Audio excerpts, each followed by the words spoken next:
Hi, this is Brian, the drummer for the Budos Band. I'm hanging out with Last.fm and HP here at ATP. I mean, we have a pretty specific way that we record, which is all analog to tape, and we record all live.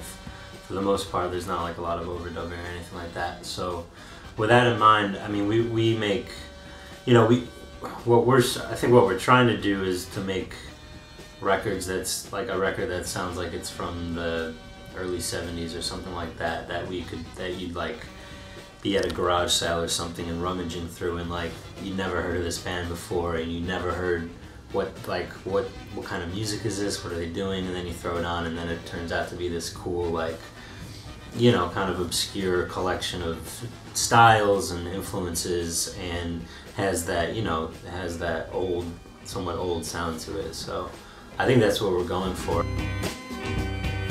I remember when I very first started playing the drums, it was 1995, and this is it was a weird time for me because my music genres were kind of crossing all over the place. So I was into like I said, hard rock and heavy metal stuff from the 90s, and then in 93, hip hop in New York was the coolest thing in the world, right? So you have all these bands like Beatnuts and Gangstar and all this stuff, and then but things are trying to get, for me as a drummer, I'm like, oh, I want to be the best drummer in the world, I want to play all these cool beats. So I started listening to jazz and stuff, because my grandfather had these jazz records that he left my father, that my father would never listen to.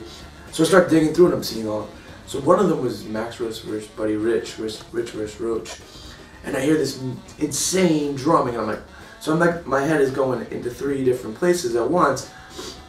And I was trying to figure out what kind of drum. I mean, I just started, so here I am what kind of drummer do I want to be?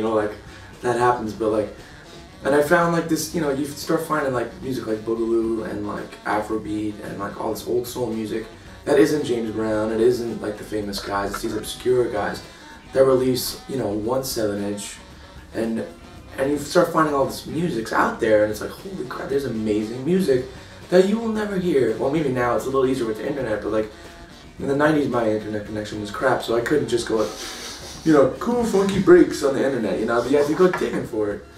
But that time period when I went from my insulated Staten Island scene and started breaking out into these other genres, that was really, really cool for me. I'm a gamer, and I have an Xbox 360, and one of my apps on my Xbox 360 is Last.fm, yeah. And what's cool is now I'm listening to a lot of old, early 70s metal, or proto metal, kind of hard rock. So if I type in a band like Blue Cheer or Pentagram, what's cool, and not that I'm plugging you guys too hard, but I'll go back and it'll be recommended stations, and there's 20 bands I never heard of. Yeah, this is cool. So I start digging. So that helps, because it helps you do a lot of homework that back in the day would have taken forever. So that's cool. That's actually a cool feature.